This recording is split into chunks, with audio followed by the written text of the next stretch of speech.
Good evening. Welcome. Full house tonight. You all look great. I'm Colleen Cosmo Murphy, founder of Classic Album Sundays, which is a platform I founded back in 2010 to celebrate the album format, vinyl records, and also deep and communal listening. We tell the stories behind your favorite albums, and we do so throughout the world with our worldwide listening events and also with our website. And our website also hosts artist interview videos, playlists, podcasts, and blogs about your favorite albums. And it also is a place where you can sign up for our mailing list so you can stay on top of our events. And I also host a monthly online album club, which I started during the pandemic, and it's still going strong because it invites people from around the world, and it's open to our Patreon members. And if you want to join, you can go to the Patreon Classic Album Sundays page to find out more on how to subscribe. It's great to be back here at the Royal Albert Hall. We've hosted loads of events, Classic Album Sundays events here in the Elgar Room with Elbow, Katie Tunstall, Soul to Soul, The Orb, James Lavelle, Charlene Spiteri, and many, many more. Tonight's session is also in celebration of National Album Day, which is this coming Saturday, the 19th of October. And of course, it pays tribute to the art of the album.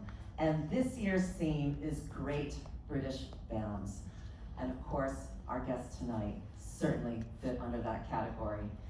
In fact, there's also some fine vinyl reissues of classic British albums that are released in conjunction with National Album Day, including this evening's featured album, the 30th anniversary edition of Dog Man Star, mastered at half speed over 2 vinyl discs, and it's coming out this Friday on Demon Records.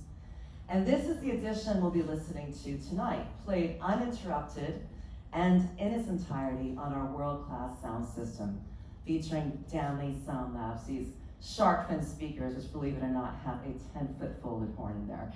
And they will definitely, hopefully, transform your listening experience. Hopefully you'll hear details in the recording that you've never heard before. And Danley are also now doing studio and home speakers. And if you want to find out more, make yourself known to Ian Mackey. He's a Scottish guy in the back wearing a cap.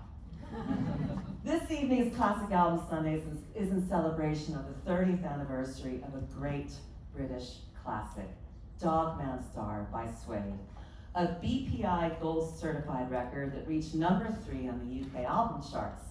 Shortly after its release, 30 years ago this week, it was released on the 10th of October, 1994.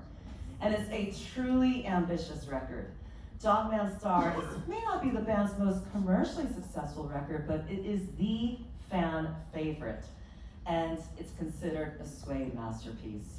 We'll speak with 2 of the founding band members about the stories behind the album and how it stands up today. Please give a warm welcome to Brett Anderson and Matt Osman.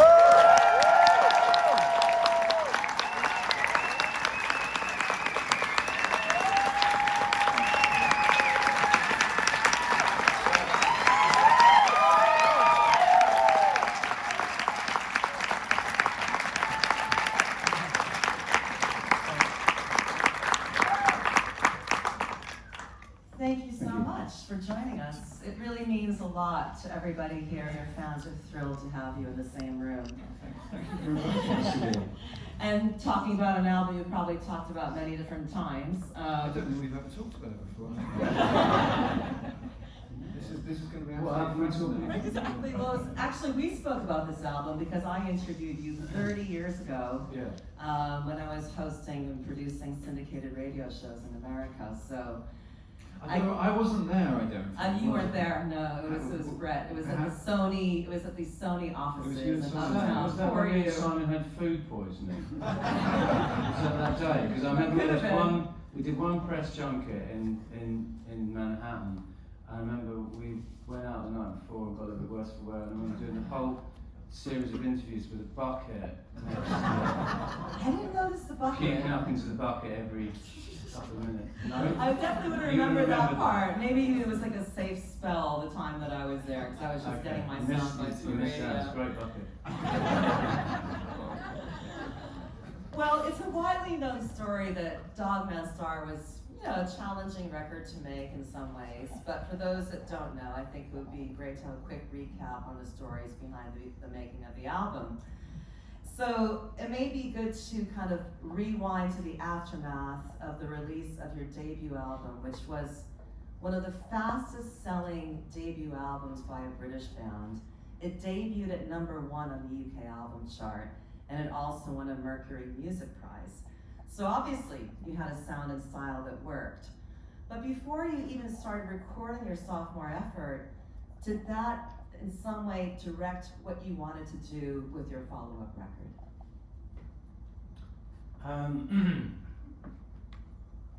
We didn't want to make the same record again. Simple as that.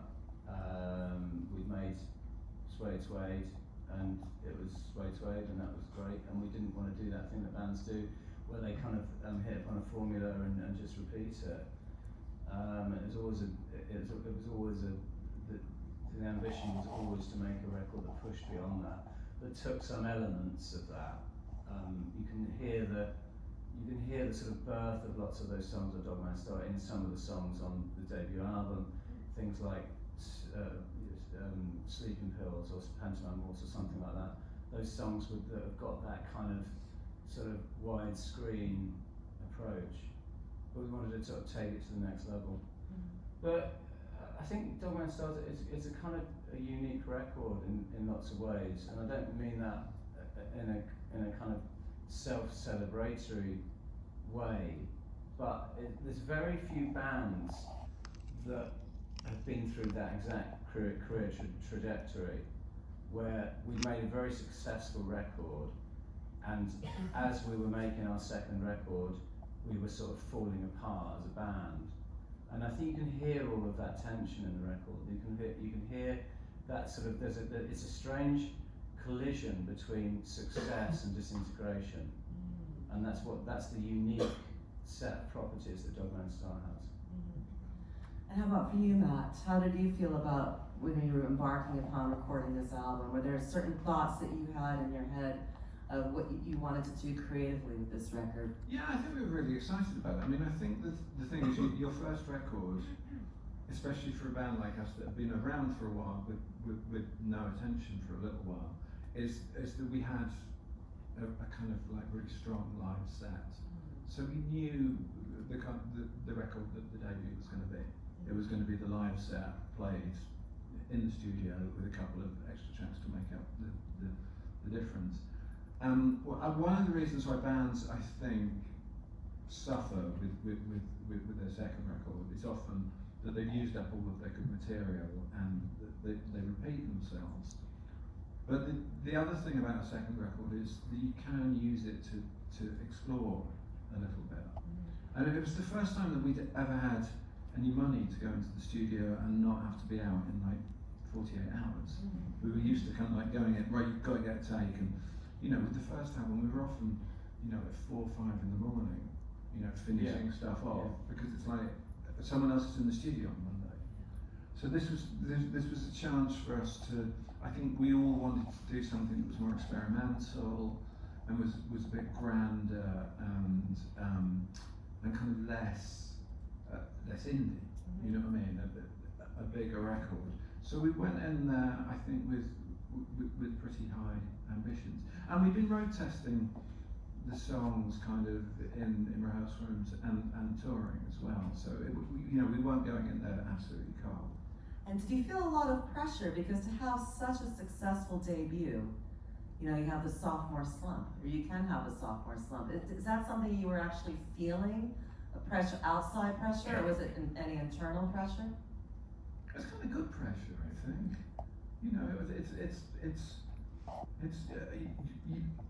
You have to want to better yourself each time. You know what I mean? You can never be content. I think there's much more pressure when you know that no one's listening to you. That's much worse. I never want to play a gig again where there's more people on stage than in the audience. Has that actually happened? Speaking of which, many times. this is like, if you, this is, that we wouldn't have, imagine if we'd have had this many people at one of our early gigs. They must be here to see someone else. We'd be so delighted. It'd be about you three would be playing. Yeah, but you drinks like that. Anyway, yeah, that's happened.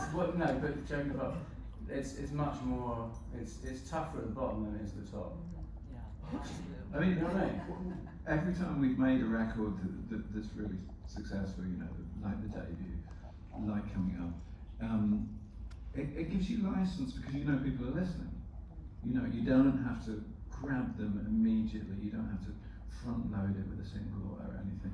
You can start with a 3-minute mantra because you know people love the band and are listening. So there's pressure, but there's an incredible freedom as well. Yeah, you can sort of indulge, and you can sort of bring out nuances that you couldn't do if you thought no one was listening. If you know you've got people's ears already, you're making a different kind of record. So you have to use that. I think you have to use every sort of dynamic that you encounter as an artist. When you're first scrabbling for attention in the early days, you have to be brazen and forthright and put your head above the parapet in a way that makes you notice. And when you do have people's attention, you have to use that dynamic as well. Now, when you were writing this album, you and Bernard Butler were writing separately in 2 different places. You were living in Highgate at the time.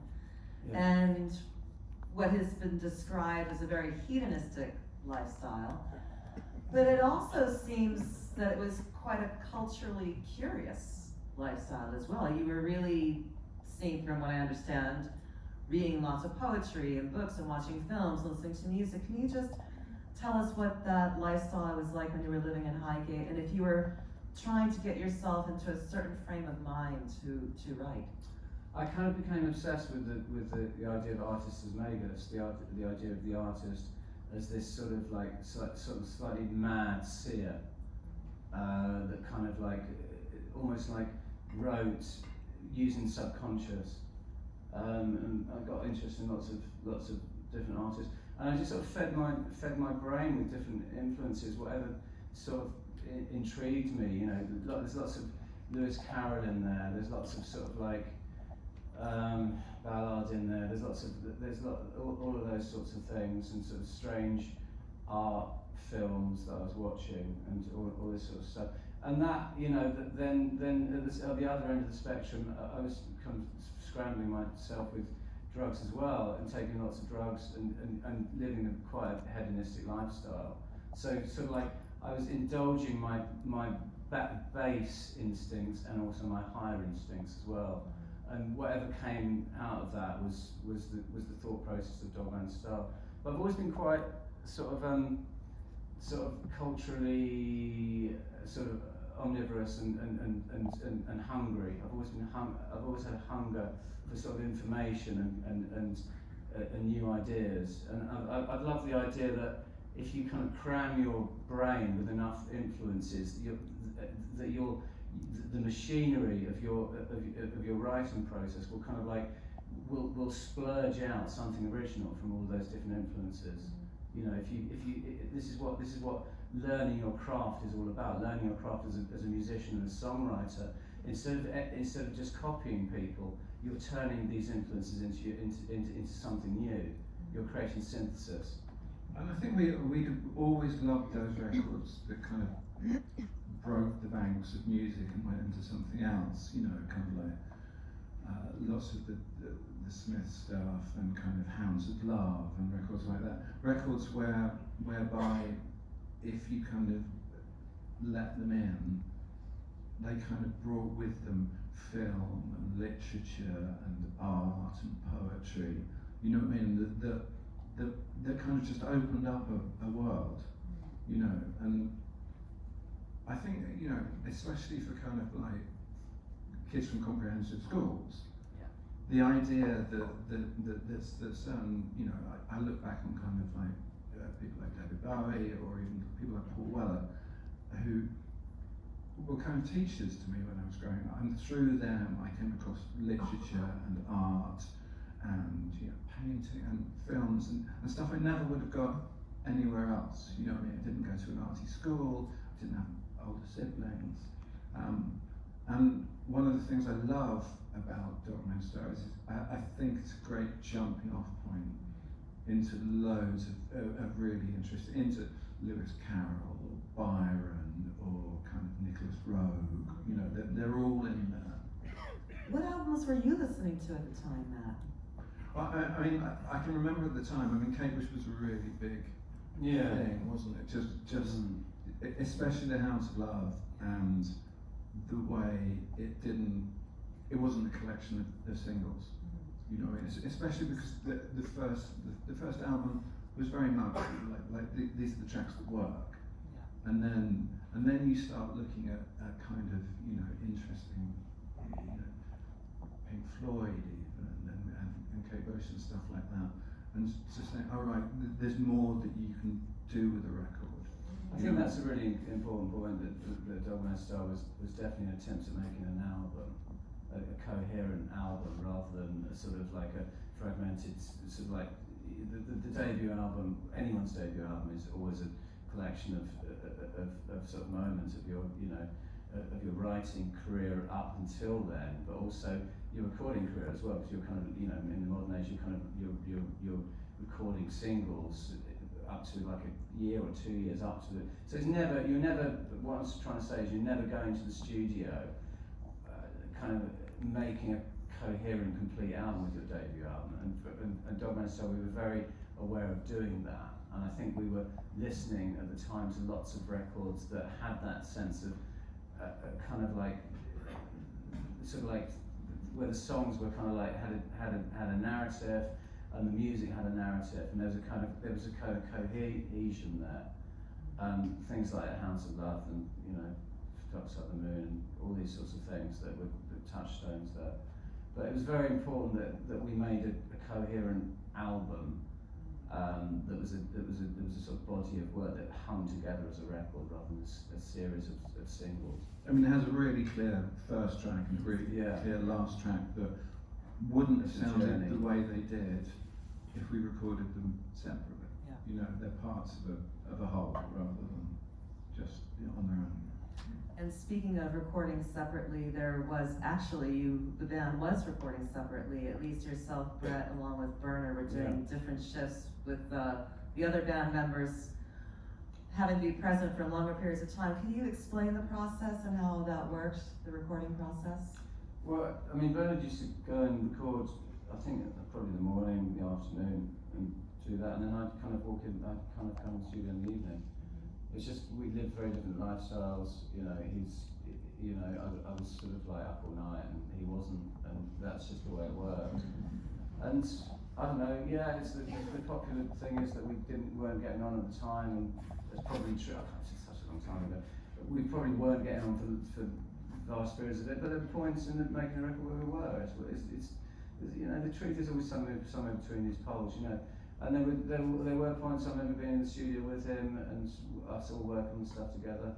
But it's too the idea of sort of warring writing partners is too seductive, and that's always going to have the edge as an anecdote sort of thing. But the truth is somewhere in between that. Yeah, it's not as sensationalized as it was in the press, I suppose. Yeah. And how about for you, Matt? How were you feeling at that time? Because I guess you had extended office hours then. Yeah, it was kind of, I was doing the afternoon shift. I would clock in about 2, and Barnard would already be recording stuff, and we'd put down stuff together and we'd sign. Then the factory whistle would go about 8, and Brett would turn up and put stuff on top of it. But to be honest, we'd always been a little bit like that. Yeah, the thing about Barnard is, he loves to layer guitars. So there was always time kind of set aside for him. He wasn't one of those people who came into the studio with, okay, here's my part, I'm going to record it and then I'm done. One of the things Ed always says, because he was looking back over some of the takes for the 30th anniversary version of this, and Ed Buller, the producer, was saying, every take is different. You know what I mean? He'd try something, okay, that doesn't work, and, then he'd try something completely different. It wasn't a case of, this is the part, I've got to get it right. It's just, you got a snapshot of where he was at. So I think he'd always had his little moments, you know what I mean? And he had his little booth within the studio, in his room, basically a tiny little living room in the live room. So it was, yeah, I mean, sometimes there was 4 of us there, sometimes there was 1 of us there. It was kind of up and down. Now, Bernard also left in the middle of recording, or towards the end of recording. Towards the end, yeah. And was there a choice that he was given? Because he wasn't really into the sound that is it Bueller? Bueller. But that he was getting in the studio, and he seemed to make an ultimatum. Why did you decide to let Bernard go and keep your producer? Tricky question. Because I don't think that was the choice. I think the choice was who's going to be in charge of this band. You know what I mean? Is it going to be 4 people, or is it going to be 1? And so it was, it's the end of every relationship. It's very rarely that one argument on the day that you split up that is what causes it. You know what I mean? It's a symptom of something that's broken down. And I think that's what it was. It sounds like it sounds like a silly ultimatum to make, and it sounds like a silly ultimatum to not give in to, but it wasn't really about that. It was to do with who was in charge of the record. Yeah. Now, after he left, you still had to finish the album. So can you tell us who you brought in to replace him, and then what that process was like going through all that material and trying to put it together? There wasn't much left to do, was there? No, there was a couple of things, wasn't there? There was, I think Black or Blue was still unfinished, and The Power was still unfinished as well. And Stone Sweden was still there, and needed some bits and pieces. And then I went off into some other studios, as far as I can remember, and did some work on some of the songs. And we kind of, I don't know, just did some edits on some songs as well. Wild Ones, for example, had a kind of coda part that I didn't think worked with the sort of, I thought Wild Ones was a very sort of kind of breezy pop song. I don't mean breezy in a kind of in a disparaging way. I mean it in a kind of like a good breezy. It sort of reminded me of Wichita Lineman or something like that. It had that sort of widescreen airiness. Yeah. Epic. And there was a kind of gnarly code on the end, and I didn't think that worked with the kind of spirit of the song. So we did an edit and we looped on the chorus and faded on the chorus, and that seemed to work better to me. And we edited down some of Asphalt World and various other things on the record. So bits and pieces. We finished Power as well, which Bernard didn't play on, as far as I remember. I played electric on it, didn't they? No. Oh, did you not? No. Oh no, you played acoustic on it. No, I played acoustic on it. I don't really know why. Yeah. I played on it. Okay. It's bits and pieces. Now, Richard Oakes is the person who joined you. I believe he's on The New Generation. I believe he's featured on that side. Well, I'm sorry. Or was that you again? No, it's not. No, together. Yeah. Sorry, it's not on the song New Generation. Yeah. No. But how did you meet him? Richard. He sent in a tape. He sent in a tape of him playing, which was just kind of incredible. And we'd had a couple of people down. We kind of got him down to the studio, and he just, it's a weird thing. It's quite hard to explain to people who haven't been in the band the kind of the way the chemistry works. But he played with us, and he felt like he was in Suede. It's a really simple thing. It's really nice, you know what I mean, when it happens. And the same time, you know, we auditioned a couple of people who were brilliant musicians, but they didn't fit, you know what I mean? So You're he touring just together, so Yeah. it has to fit, and you just Yeah, come out of it's a a pretty chemical shaky thing. relationship, I suppose. Yeah, exactly. It's a chemical thing. It's a lot about kind of feeling and instinct Mm. when it comes to playing to people. Your voice on this album has so much control and power, and it Thank you. seems to me, I was listening to the first album, and it's a pretty big leap. Mm-hmm. And first of all, how do you take care of your voice? Number one, and number two, what was your kind of reason for wanting to push your vocal cords even further and your style even further? Was that like a real conscious effort? What was inspiring you to do this?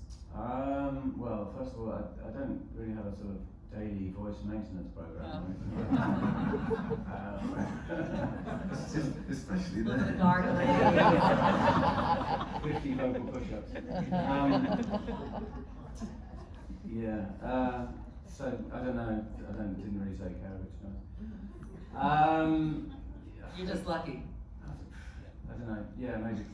I just wanted to sort of the approach to the record was, again, like I said right at the start, was to not make the debut album again. To try and push it somewhere else, and I was just sort of trying to sing in a different way, I suppose, and still trying to make it me, but sort of sing in a different way. I think I could probably there's a couple of songs listening back to it where it's slightly too mannered. I slightly regret it. Things like the delivery on something like Two of Us is a little bit too mannered, and I really regret that because it's a very powerful song, and it could have been less mannered and it would have been more powerful. And probably the delivery on Still Life is a bit too mannered as well. But I was sort of trying to kind of inhabit a different, very singerly role. I was, getting into sort of, Scott Walker and all these sorts of things, and Sinatra and all these kind of like real kind of crooners, and trying to sort of deliver a different sort of thing. Now, the music on this album was kind of out of step with what was going on a very popular level here in the UK. And I am going to mention the word. It's the first time I'm mentioning it, and the last time I'm mentioning it.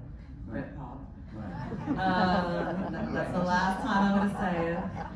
But Not me. I'm going to be are talking you going to about say it it? a lot. You were on the cover of Enemy, like England's Driving Me Nuts. And was there a real conscious effort to separate yourselves from those bands? But were you also a bit nervous about not fitting into the zeitgeist of the time? Yeah, I think both. It's a strange relationship we have with Britpop, because I think we started it, but I think that we sort of, as soon as we sort of saw what it was becoming, we kind of disowned it. Yeah. And I don't think you can really have a sort of record as un-Britpop as Dogman Star. Seriously, I can't. As As what? un-Britpop. Yeah, exactly. I actually can't think of a less Britpop record, which is deeply ironic because it was made by the band that started Britpop. So there's a really, really weird, kind of oddly symbiotic, but strangely sort of, we were kind of symbiotic, but at the same time rejecting it. So it's a strange push-pull relationship we had with the whole thing. Yeah, absolutely. I mean, the Asphalt World in particular is shows that you are not part of Britpop anymore. And we talk a little bit about that song, because Sure. that's not, even though it's the penultimate track, it's almost, for me, it's a centerpiece of the record in a certain Yes, way, you're and right, it adds it's a lot of soundtrack. texture, and it makes, it does give, I love prog and things like that, and it gives me that kind of feeling, and I'm going on a journey. Can you tell me about the genesis of that record? Every record I make, I always have to have an anchor track. I call it an anchor track, and it's the track that holds. It's the track that has gravity to hold all the other songs in orbit around it. So with the debut album, it was Pantomime Horse. That's the song that had gravity that held the other songs in orbit. And with Dogman Star, it was The Asphalt World. And the anchor tracks tend to have size. They have to have a certain sense of self-importance, I suppose. um, to kind of, in order to sort of, you know, in order to have that kind of gravity. Yeah, it started off as a demo, obviously, like all songs do. I think it was called 10 Minutes, the original demo, because that's how long it was. And I wrote something to it, which is the Ascot World, and I thought, it's alright. That's what you do though, there's so many things I write, and it's alright. And it wasn't until we sort of recorded, some things just sort of come together in the studio. Some songs you write, and when you write them, you know they have a magic. And some songs you write, and you think, let's see what happens and see whether it survives the studio process. And some songs wither and die and don't survive that process. And some songs take on a new life and a new vitality, and Asphalt was one of those songs. And as soon as the sort of drama of the music, and actually the length of the music as well, that's what gave it lots of the song its strength and its gravity. Imagine if the song was kind of like 3.5 minutes long. It wouldn't be, obviously it wouldn't be the same song, but it kind of like, it was sort of, even the first half of the song would sort of feel different. And it was a song that came together, and I'm kind of proud of that song. It has a very writerly approach. I like it lyrically because it's something I don't often do. Often when I'm writing lyrics, I'm kind of sort of switching on my subconscious and trying to make things sound good, and using words, throwing sounds and words around in a kind of impressionistic way, and making sense of them afterwards.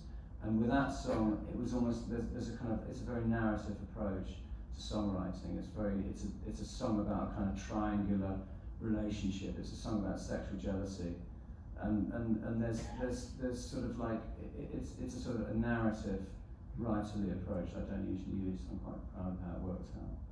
Yeah, you use sometimes that cut-up method of like Bill Burroughs and Brian Dyson, I suppose. And I don't specifically do that, and you know, that's not my thing. That's something that other people have done, and totally have total respect for that way of writing. But I have my own kind of methods. Yeah. It's I suppose it's not a million miles. I use lots of notebooks and lots of different. I just sort of find phrases and words and throw them in there and see what happens.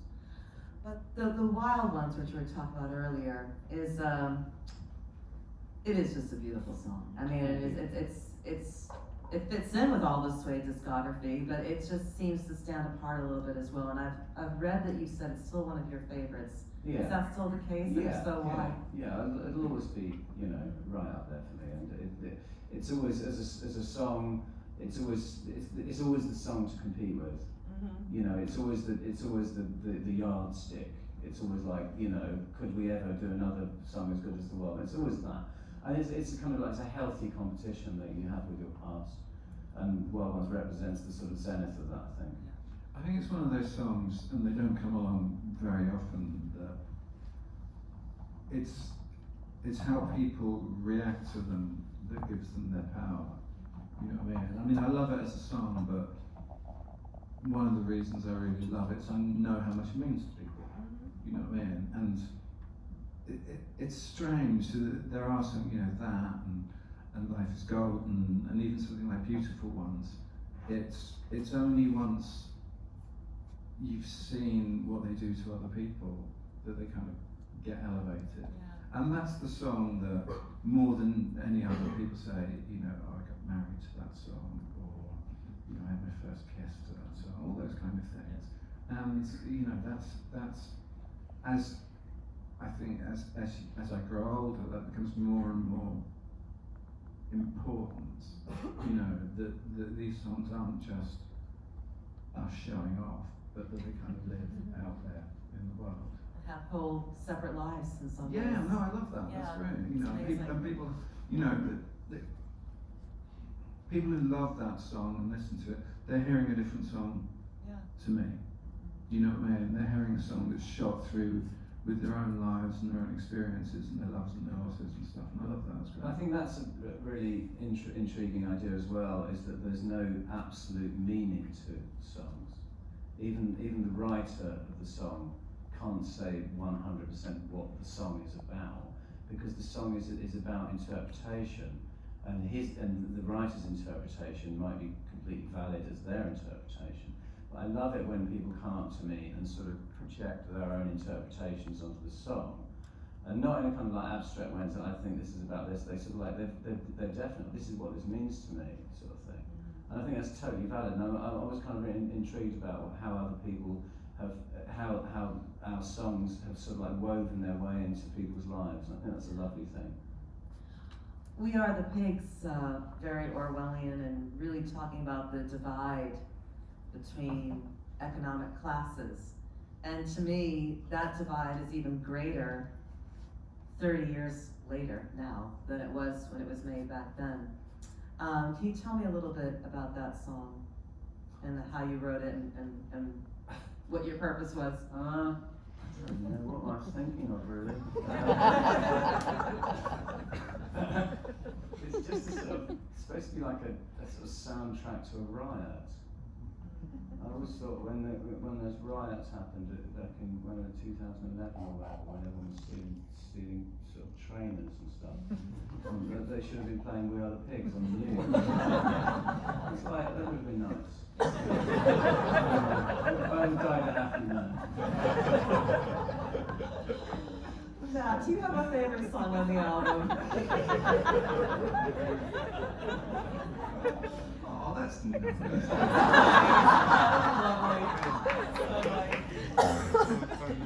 Playing your song. Do I have a favourite song on the album? Weirdly, I really like introducing the band. Yeah, me too. I love that too. It's so strange, and it's not a song at all, but it kind of represents for me how far we've come. That we could do something that had that kind of oddity to it, and we were happy enough that we could put it out, that we didn't have to force it into kind of song form, that it could be a mantra, that it could be like that. I really like Daddy Speeding as well, which is weird because I don't play on it at all. But That's why you like it.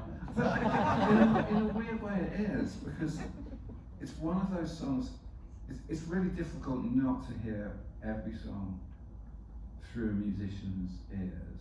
One of the things about Daddy Speeding is because I never had to learn it, until we did those Dog and Star shows. It's always been quite strange and unknowable to me because I've never bothered to learn the chords. But both of them, I think, are really close to my heart because they just have they're just right out on the edge of what we do. And it's always nice to be there. Yeah, it is. It's almost like reintroducing the band when you hear introducing the band. Like it's almost like this is who we are now. And was there a reference to the Beatles, Sgt. Pepper? Was that a conscious thing to think, when they were introducing the band? The Sex Pistols, there's a reference to Winterland, which the Pistols last week. Yeah, it was kind of sort of knowingly. I liked the introducing the band thing because it was like, I don't know, there was something sort of knowing about the fact that people knew who we were already, kind of thing. And there was kind of a nice irony there. It's like when you do a live gig and you go, "Hello, we are Sway." That's weird. And you're also referencing, James Dean and Marilyn Monroe and other bits from pop culture. Do you feel that you are a fan first or a musician first? Well, when you're talking about those references, the Hollywood icons thing, that wasn't like a fan thing. It wasn't sort of like, oh, I want to sort of sing about Marilyn Monroe, I want to sing about James Dean. I was kind of like using, I was getting slightly obsessed with people forming relationships with people that weren't real. And this is what lots of the songs are about. One of the themes for Dog and Star is disintegration, and it's about disintegration of relationships, and it's about people retreating into sort of like little silos, these little worlds where they just, the only relationships they'd have would be with sort of like, kind of like film stars or sort of pornography or people in sitcoms. So they're almost like forming these sort of like virtual relationships. And something like Heroin is probably the best example of that as a song. It's a song about a kind of someone that's just obsessed with pornography, which I think is kind of quite sort of relevant these days. It really is. It really You know, is. lots of people are obsessed with pornography, and yeah. So it's kind of like I'm kind of quite proud of that song. I think it does some neat sort of like lyrical stuff. I love the fact that it opens with a quote from Lord Byron, but the song's about porn. There's a kind of neat juxtaposition, and there's a sense that these obsessions are timeless. That you can reflect back into 18th century poetry, and you'll find the same obsessions, and the sense that human struggle and all of these things these things that human beings try to overcome, that they're things that we'll always have been trying to overcome, and we always will try to overcome. And modernity doesn't mean anything in that sense. All it does is just shift the medium.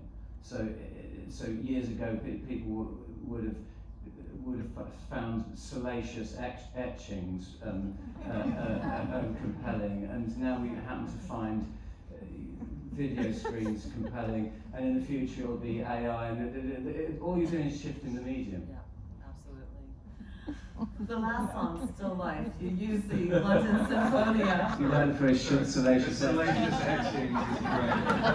We have to use that for something. And the last song, Still Life, the song that concludes the whole album, you use these very grand strings, the London Symphonia. Looking back, do you feel that works, or what was the reason for it? That's why I'm asking. Why do you feel it works? I think it's awful. I think we've ruined that song. I think we totally ruined that song. I think it's absolutely awful. That was a big mistake. It's such a powerful, beautiful song, and it would have been so much better if there had been like a quartet or something like that playing. With this stupid, I'd turn it off. It's awful. Oh no. I don't mean to sort of denigrate anyone's respect for the record, and anyone that likes that bit, that's fine, whatever. But it could have been better. Okay, we should need to wrap this up so we can listen to the album. I was going to ask each I've of heard it you. before, but Hang on, can I point out that when we walked in here, it was playing, and your first words was, "What the fuck's this?" Well, I was going to ask you, how do you feel about the album today? Yeah, I think it's good. It's so weird. It's taken me a long time to kind of come to peace with it, partly because I think it could have been better produced. It could have sounded a bit kind of clearer and more aggressive, but also because I think it kind of ossified a view of us as kind of Byronic vampires, you know what I mean, who lived in crumbling castles, and there was just kind of for a long time the difference between the kind of the life that we were leading and the people we were supposed to be it felt so far apart. Different for Brett, who was living in a crumbling castle. It was, I don't know, it always felt slightly kind of cartoonish version of us. But over the years, again, what's really important to me is I know how much people love it, and I now kind of see what they see in it. There's a kind of grand, romantic gesture to it that it's almost through other people loving it that I've learned to love it again. And you, Brett, any final words before we listen to the album? No, let's listen to it. Please give a hand to Brett and Matt. They'll join us again.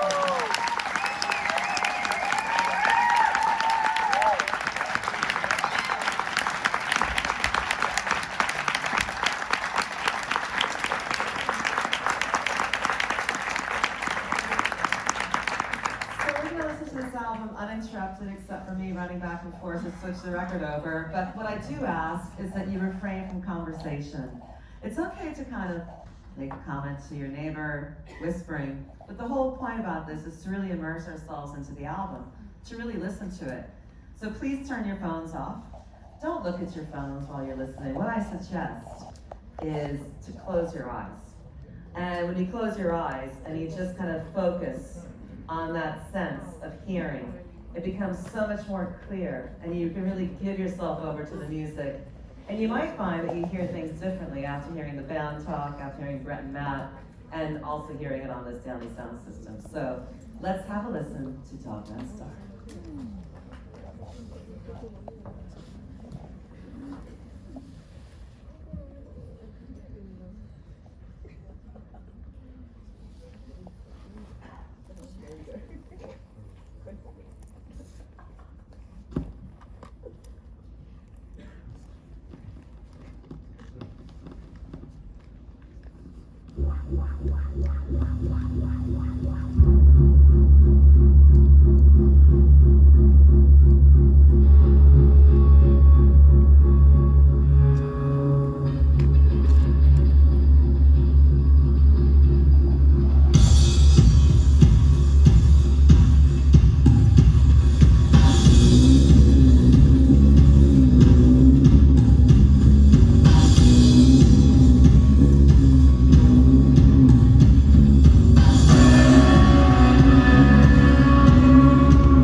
Honestly, you really are. And just a reminder that this edition of Dogman Star will be out this Friday on the 18th of October.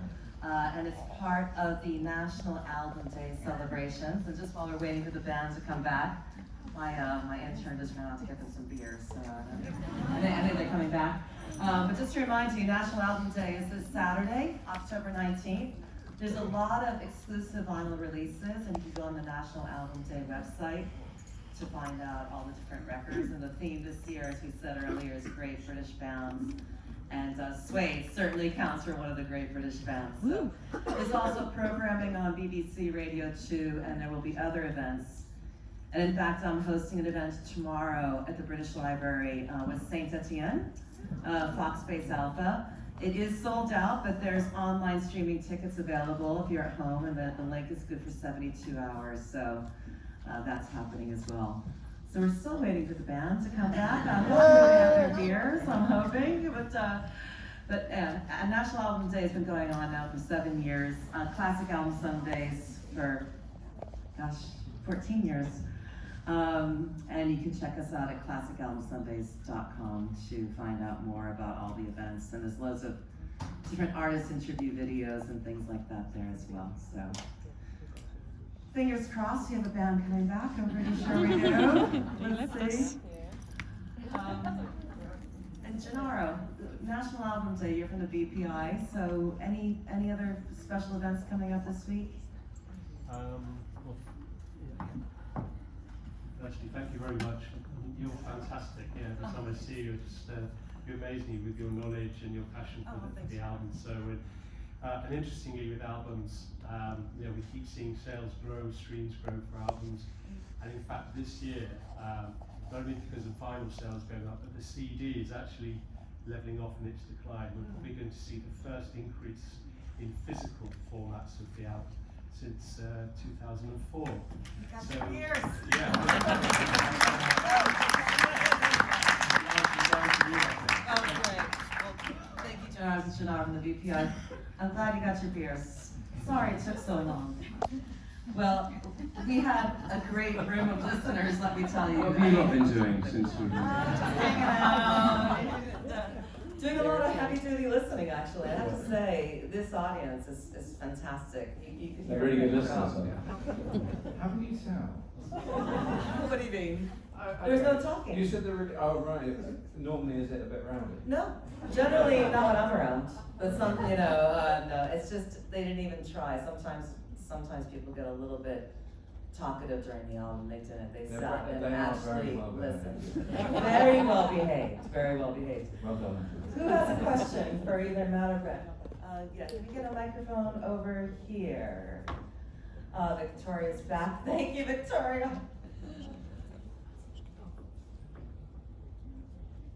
Hi guys. Hello. Hello.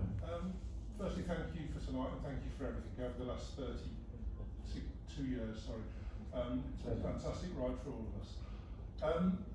Thank you. Just a very quick one from me. If this album was the first album, would the singles be any different?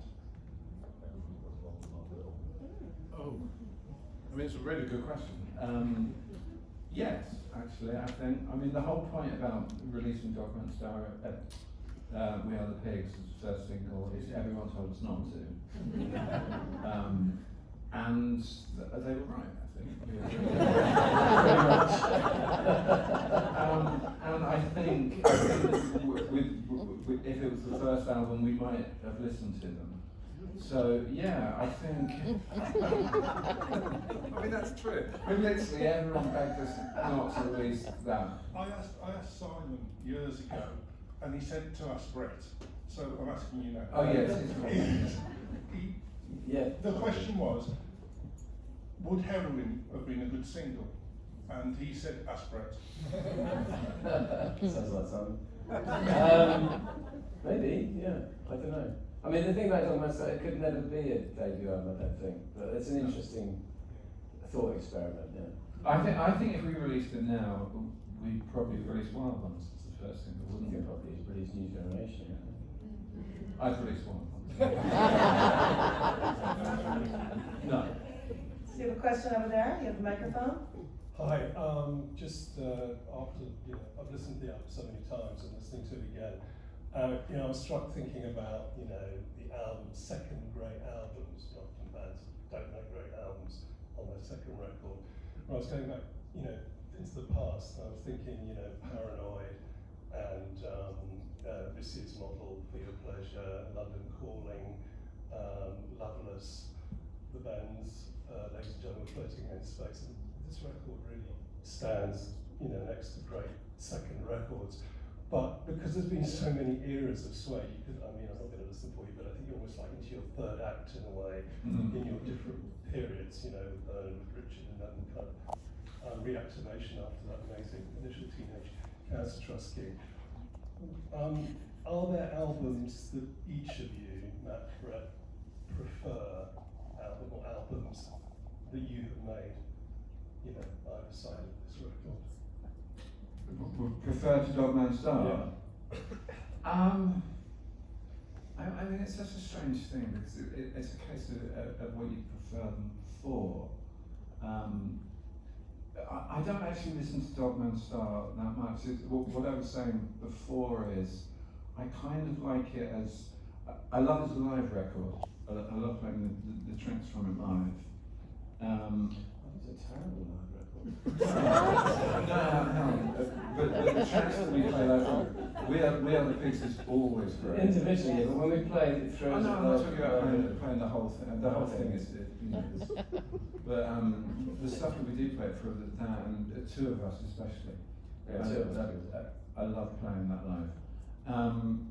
But yeah, it kind of changes every day. I often prefer coming up to this. I like autofiction a lot. It's in a weird way, I'm kind of almost prouder of it than it being my favourite, if that makes sense. Right. Yeah, I think it's a kind of a really impressive record, but I don't know if I like it much. It's, do you know what I mean? Definitely put that on the advert.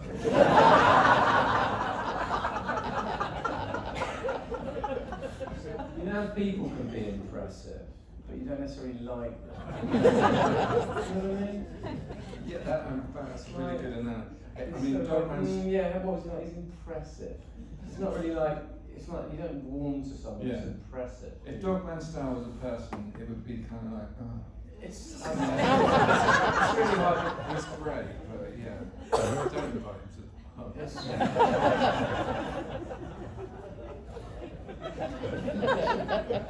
Imagine Dogman Star turning up at the pub. What's that all about? Pulling his cape back. Ordering 12 absinthes. Single plum floating in a hat. Well, from musical influence to artistic influence, I'm interested to know more about what were you looking at for the cover art, and with Joanne Leonard for Dogman Star, like T. Corinne for Suede. These are American photographers of a similar generation, born in the 40s. What were you looking at, and was that a deliberate decision you were making? Please tell us. The nationality was sort of just kind of completely random, to be honest. What was I looking at? I don't know. It probably looks like you often reverse engineer things, and all I was doing was just looking at loads of books that I had. I used to go and buy photography books from Portobello Market, and I had a flat that was just like covered in records and photography books. And I just sit there all day listening to records, looking through these books, thinking, oh, that'd be a good image for a record sleeve, and then I just steal them. It's as simple as that. All the early Suede singles are all just like pictures I liked with the word Suede put in the corner.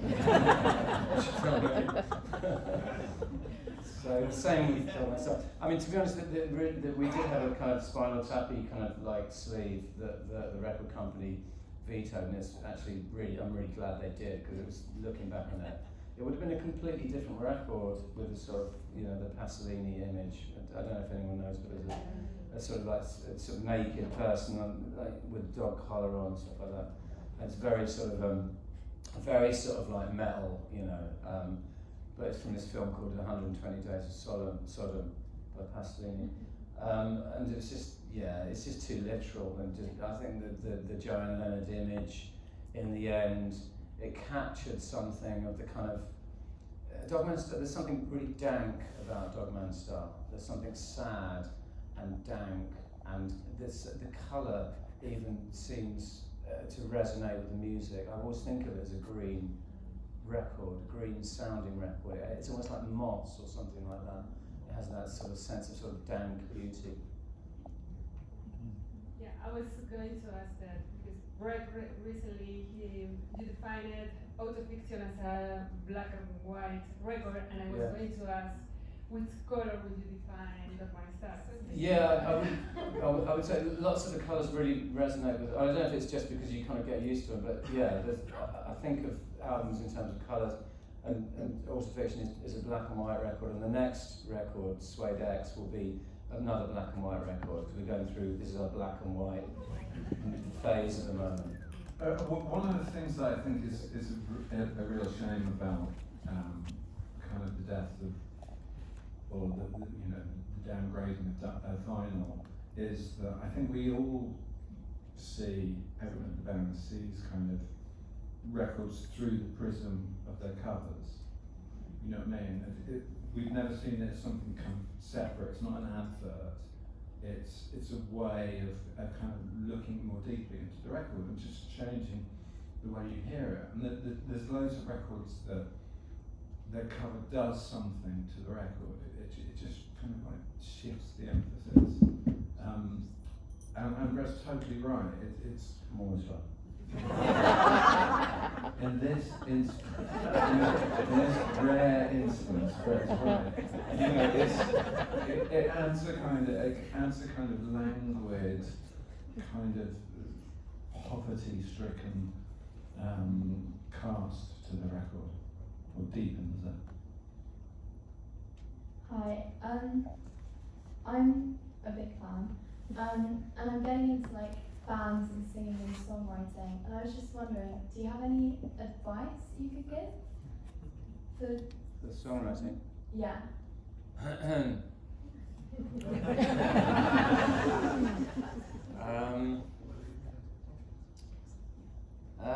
There's no formula for songwriting. There's no formula whatsoever. Don't listen to anyone that says there's a formula. It's all about personality. Okay. It's not about technique. It's all about personality. So the beautiful songs are about personality. Leave technique to the people that want to be on Pop Idol. Do you know what I mean? Okay. It's all about personality. Okay. Can I also just really quickly say that the first songs that we wrote were terrible? No, but this is really important. And the first things that you write, unless you're a very, very talented human being, will be terrible. Okay. But that's fine. That's really Shakespeare's first stuff was terrible, I'm sure. You know what I mean? You have to get through that stuff, Yeah. and you do it by doing it. Okay. I was also wondering, this might be a bit cheeky, but I have your book, and I was wondering if you would sign it for me. If that's all right. Yes. Thank Okay. you so much. Thank you. What's your name? Harriet.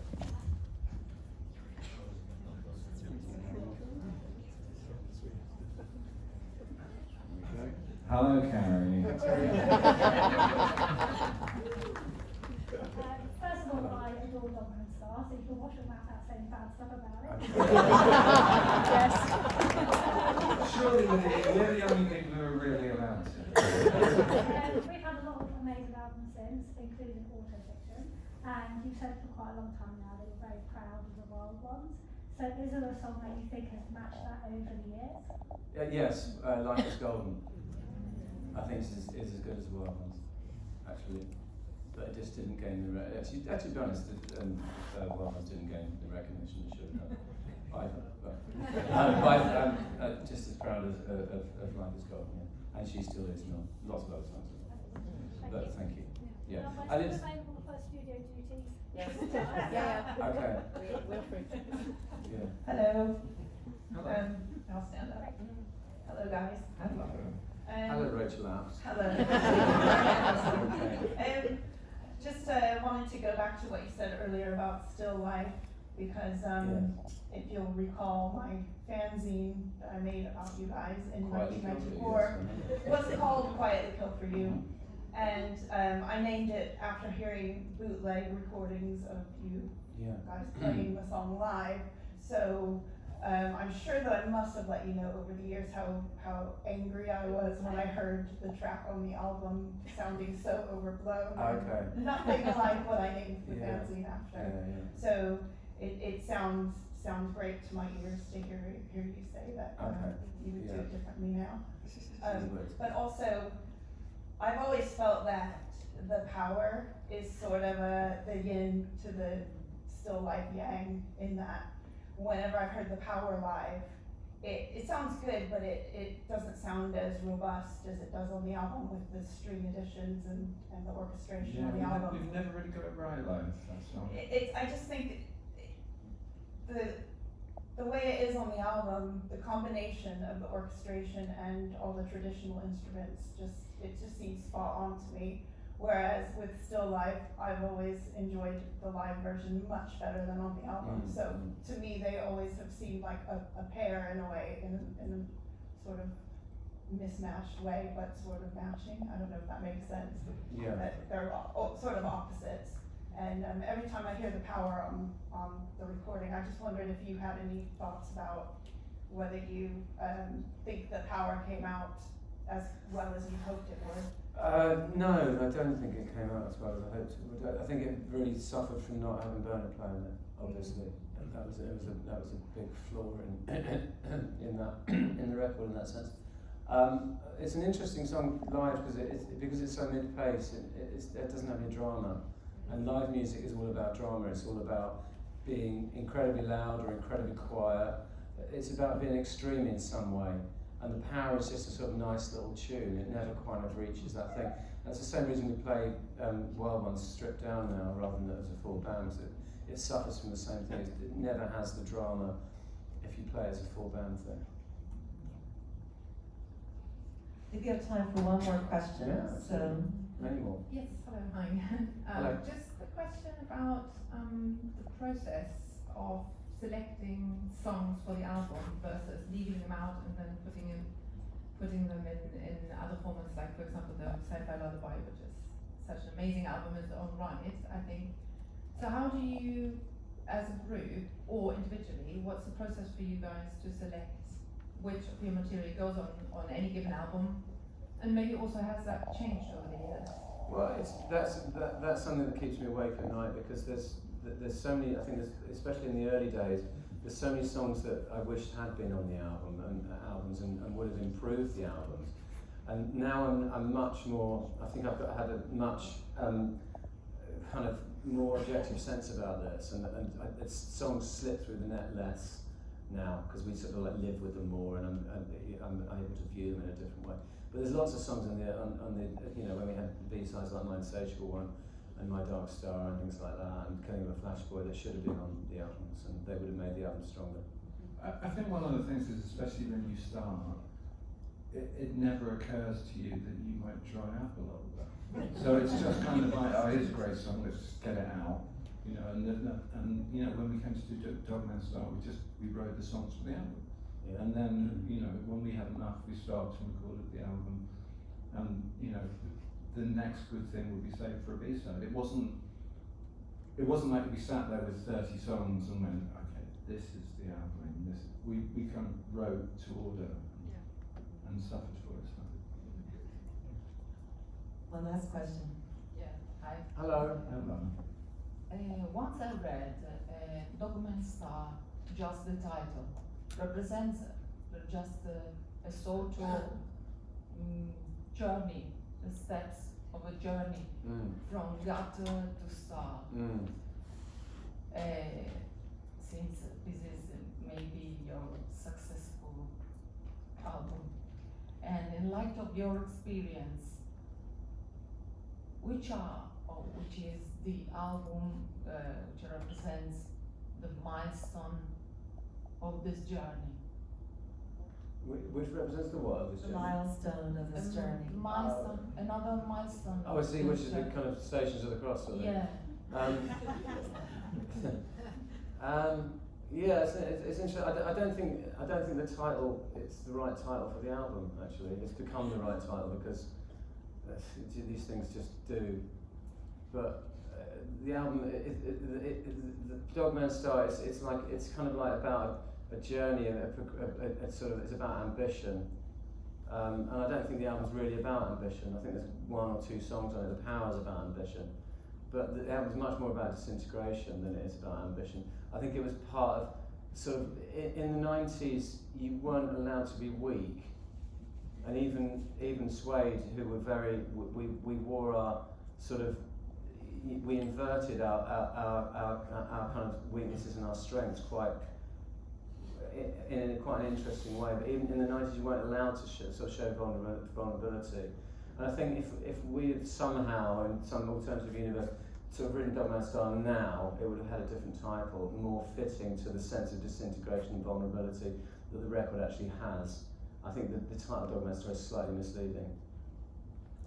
So the fiction represents as a rebirth, maybe. Sorry? As a rebirth, maybe. In my opinion. A rebirth.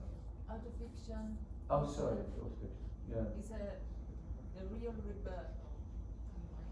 Yeah. Yes.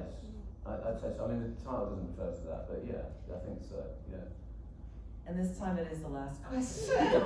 He's been raising his hands for so long, I had to finally. Thank you. Hi, man. Hello. How are you? Just from the listener's perspective, I suppose. For example, right now, as you're talking, there's almost certainly somebody going to be listening to your music, and it can mean a hell of a lot to them. It can be very intense. Can you describe what that maybe feels like to you? But some of your music, you're writing about high rises, and somebody this evening might be living in a crappy bedsit, but they're listening to Suede, and it means a hell of a lot to them. Can you describe what that means to you, knowing that? It's amazing. I mean, I kind of know how it feels because I've been there as a listener. You know, I spent my sort of teenage life lying on beds, listening to records and drowning in other people's words and other people's melodies, and so I know how powerful pop music, rock music can be, how transformative and how connecting it can be.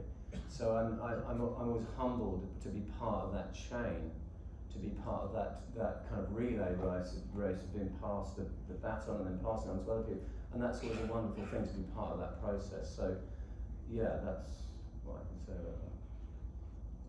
And you, Matt? I couldn't agree more. I mean, I think, and again, as you grow older, I think it becomes more important. You know, we spent our adult lives doing this. You know what I mean? And a lot of the emphasis when you start is not particularly kind of artistic or moral or anything. You know, you just want to make a great racket and you want to be famous and you want people to like you and stuff like that. But as I get older, it's more and more important to me that what we do, it kind of changes people and moves people and makes people feel better for kind of 45 minutes. You know what I mean? It's weirdly, it's such a tiny little thing, but it's such a huge thing at the same time. And I'm always grateful when people come up and say, this song means so much, this song changed my life, or even a tiny thing. You know what I mean? Oh, this is my favourite song to listen to when I came home from school. Anything like that. It's just like the privilege of being part of other people's lives who you don't know. It's a lovely thing. It really is. It's a fantastic thing. Beautifully said. Let's give a hand to Jeff.